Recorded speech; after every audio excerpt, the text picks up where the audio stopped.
দেশের যে একটা পরিস্থিতি, দীর্ঘদিন পর ইন্টারনেট চালু করছে, ইন্টারনেটের আসলে গতি থাকবে 100-100।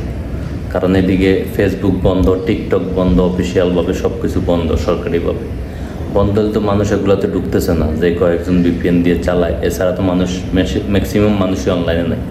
তাহলে তো আসলে ইন্টারনেট থাকবো দ্রুত গতির ইন্টারনেট। সেই ইন্টারনেট মনে করেন কচ্ছপ গতিতে চলে, ঠিক আছে? ফোন দিলে ঢুকে না, কি একটা অবস্থা, কি একটা বাজে অবস্থা, ঠিক আছে? এর থেকে মুক্তি কবে হবে? নাকি এই দেশের পরিস্থিতির বাউতা দিয়ে আবার নেট বন্ধ করে দেবে? বুঝতে পারছি না কোনো কাহিনি। নেট যেরকম স্লো করে দিচ্ছে, এরকম স্লোতে কি বোঝা যায় বুঝতে পারছি না। আবার কি তারা বন্ধ করানোর কোনো চিন্তা ভাবনা আছে কি না, নাকি কোনো বুঝতে পারছি না।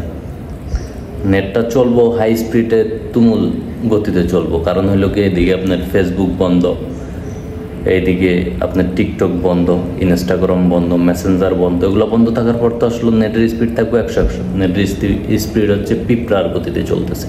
নেট কি বন্ধ হয়ে যাবে কি না আমি বুঝতে পারছি না কোনো কিছু। আপনারা একটু কমেন্টস করে জানান তো।